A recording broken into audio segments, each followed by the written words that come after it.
Yeah, Krueger, it's really good that you quit. More people will die.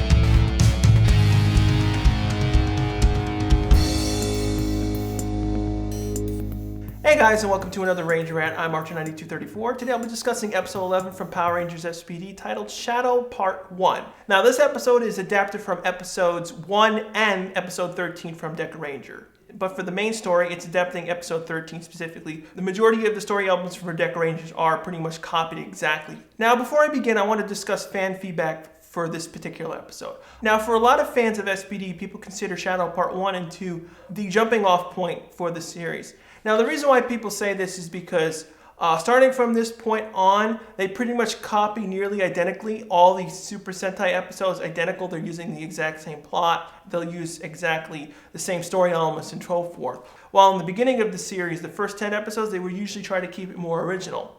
Now the episode begins in a destroyed city area where we see Doggy Krueger fighting a whole bunch of Trubian forces, and all of a sudden Doggy Krueger simply wakes up and we find out that actually is a dream of his, and we find out that he's been having it multiple times. Again, since Doggy Krueger's the boss, the only person he can really talk to is Cat. And eventually we head to the other Rangers locations and we find out that Jack and Sid are fighting one of the usual orange robots. And while Jack and Sid are actually fighting, if you look really closely at the building that's next to them, it actually says center, but spelled C-E-N-T-R-E. I really wish they would cover up these spelling mistakes because, again, Power Rangers is supposed to take place in the United States. I understand that it's being filmed in New Zealand, but they really should correct these signs that are actually spelled in more of the traditional English way. Now, while Sid and Jack are fighting the orange monster, Sid eventually asks Jack, we should get back up, and of course Jack is usually being the idiot, until eventually he finally resents and actually tries to call Sky, but unfortunately they find out that there's actually another monster attacking the city. Now, while Jack is fighting the orange head alone, Sid heads with the other four Rangers in order to capture this monster. Now, this footage is actually taken from the first episode of Deca Ranger. Now, this monster is actually the first alienizer that the Rangers have. That's the reason why Jack is not actually in the footage. What happened in the original episode is that actually Deca Pink was actually inside the bus that the monster was actually holding above. So while the Rangers are actually apprehending the monster, if you look really closely, you'll actually see Deca Pink inside the window. So while the other Rangers are apprehending the other monster, Jack eventually defeats the orange head by himself. Although it was kind of confusing. Jack and Sid were fighting the orange monster, and they were having problems with two of them, but Jack was simply able to defeat him relatively easy now. It doesn't really make any sense. Also, this fight doesn't make any sense either, because if you think about it, this orange fight had no purpose to the main story, and he was just fighting, he was there for no reason. Now, while the four Rangers are apprehending the other monster, the other monster is actually very emotional and actually is crying. And of course, Grum doesn't like this and basically starts complaining to Mora. And we finally get a little bit of backstory of how Mora creates the monsters. She basically creates them from her own imagination. That's why a lot of them are very bizarre. They're kind of kid-like in some aspects, and other things that are just a lot of fantasy elements. Now, while Grum complains that, Mora is supposed to make, more serious and more sinister monsters that can, defeat the Rangers and complete their objectives, why doesn't Grum just simply, hire someone else to make the monsters? I understand she has these magical powers to create monsters out of a magic book, but in past season episodes, various monsters either come or get hired from outer space.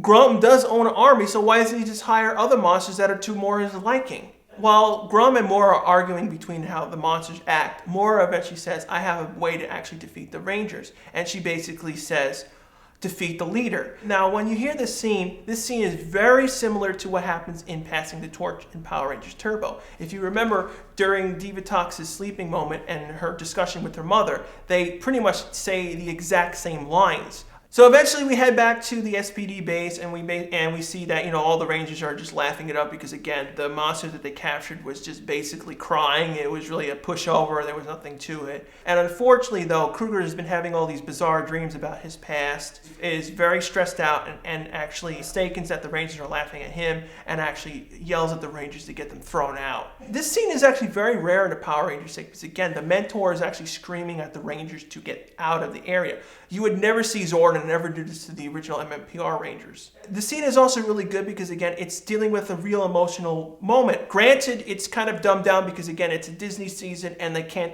utter the word death or deal with other of those kind of repercussions, but we do get the gist of the scene where, Doggy Krueger has lost his species and has lost the people on the planet.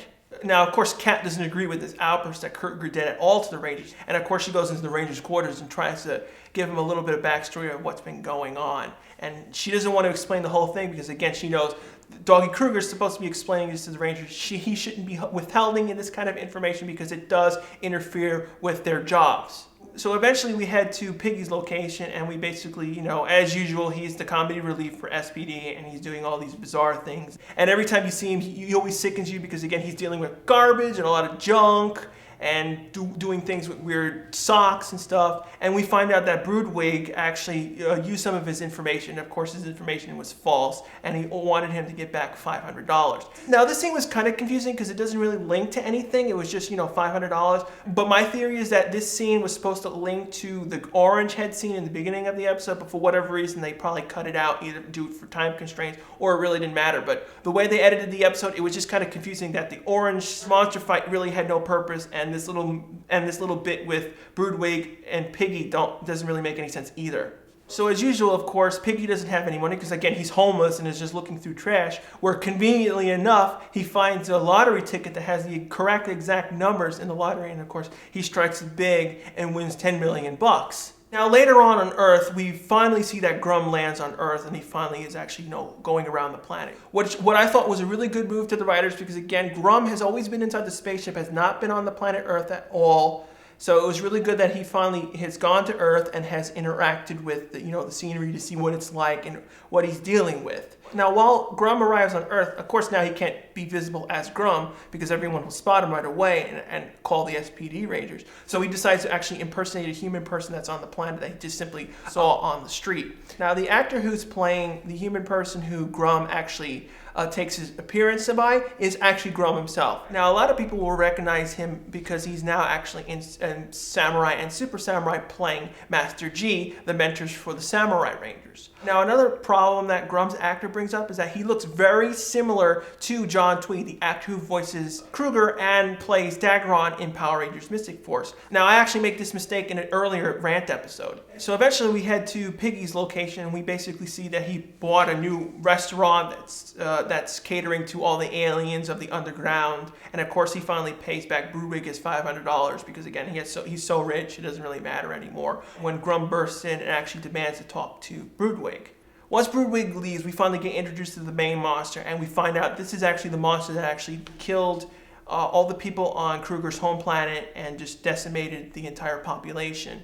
Now, a lot of you may be thinking that, how come Broodwing deals with all the monsters inside SPD and not Grum himself? Because, again, in a lot of Power Rangers series, we see Lord Zed, Rita Repulsa, either creating the monsters or talking to the monsters before they begin their main phases of the plan. But in this case, the reason why this happened in SPD is because Broodwing in Deca Ranger is the main villain in Deca Rangers. That's the reason why Broodwing is kind of more focused over than Grum. Now, when we head back to the SPD Rangers in the base, of course, everyone is, afraid that Krueger's going to snap again and yell at them for doing anything. So, of course, they're stiff. They don't want to do anything. They don't want to say anything. And, of course, Bridge actually sneezes and apologizes immediately. But at the same time, Kat is actually detecting a huge energy spike on their sensors. And of course, we all know that it's Grum is on Earth. He's the one who's outputting this huge amount of energy. And so the Rangers are immediately dispatched and head to Piggy. I do want to bring up a major complaint with fans. Everyone knows Renee, who's in Samurai, who plays Grum.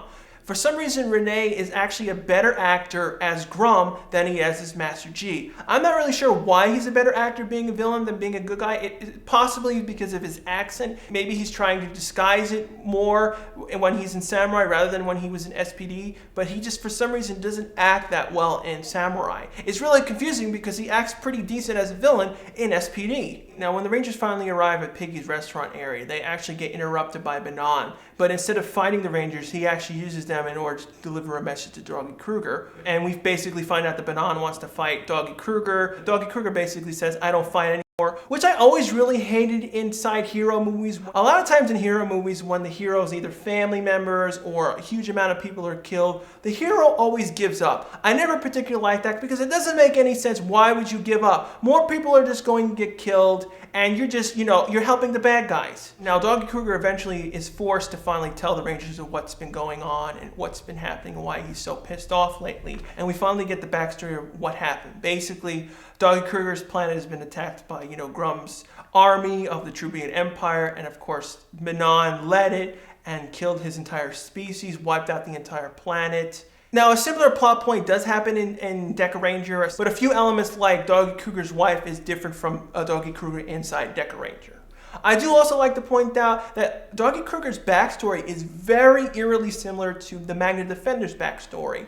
His planet was wiped out by Scorpius and all his monsters, and his son was killed along with him, similar to how Doggy Krueger's wife was presumably killed at this point in time. Now, also while Krueger's discussing his backstory, we also get the introduction of the very first S.p.d. Rangers, where they actually formed the S.p.d. team, basically. The S.p.d. team probably originated on Doggy Krueger's planet. Now, a lot of people might think this is an actual plot issue with the story that Sky talks about later on in the series, where we find out that Sky's father was the original S.p.d. Red Ranger. But you can easily explain this away as that the S.p.d. team that was created on Doggy Krueger's planet was the first one, while Sky's father was running the first S.p.d. team on Earth. Now, unfortunately, Grum begins the second phase of the attack. Now, unfortunately, though, Doggy Krueger actually withheld one important detail to the story, and of course, the Rangers should know this because, again, this is interfering with Krueger's judgment.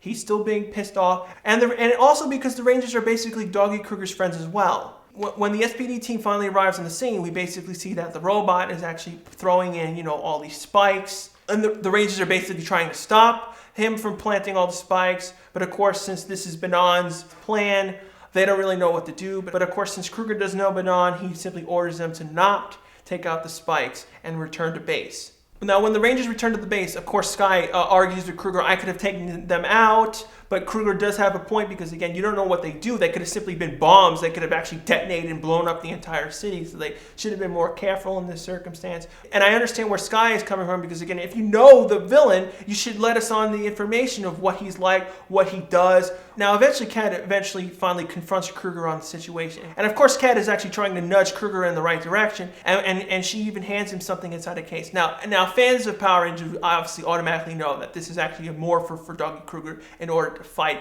as a Ranger in the show. Krueger actually gets pissed off that Kat actually did this. It was really kind of confusing. I mean, I understand where Krueger's coming from because, again, he doesn't want to fight. Well, why not accept it? I mean, you would be good backup to the Rangers and also be good backup to protecting the base just in case. Now, I do like to point out one thing. The case that they actually used to hold Doggy Krueger's Patrol Morpher is actually a modified Nintendo DS game case, because I actually own that same exact case. Now, of course, since Krueger's stubborn and doesn't want to listen to Kat storms off because she's fed up of his actions toward her and not treating the Rangers well, and she just simply leaves the base. Of course, she's walking outside trying to blow off steam, dealing with Krueger, trying to explain the situation to the Rangers, when unfortunately she gets ambushed. Now, fortunately, during the ambush, we actually find out that Kat is actually a competent fighter. She actually knows how to do martial arts. She can do all these cool kick flips in order to defend herself. Even though Rick actually found out where she was, thanks to his improved hearing. And unfortunately, Kat was still captured by Banon's Trubian forces as well.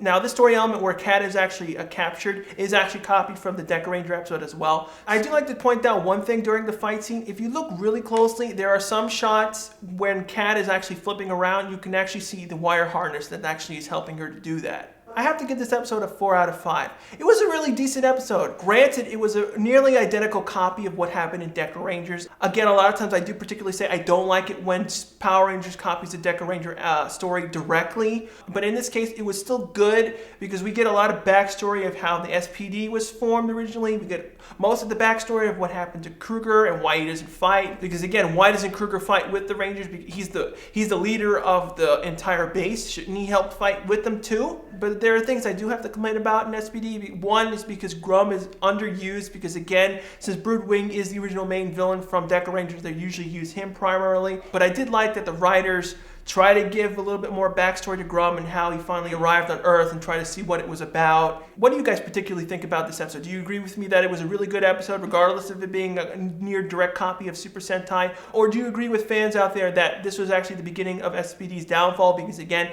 from this point on, episodes are just directly copying Super Sentai episodes with pretty much no deviation whatsoever. And the writers were becoming lazy for the series. Of course, leave your comments below on what you think on this episode. And of course, leave your suggestions below on what future episodes you would like me to review. For next week's rant, I'll be continuing the review with Shadow Part 2. Thanks again for watching. I'll see you guys right back here next week.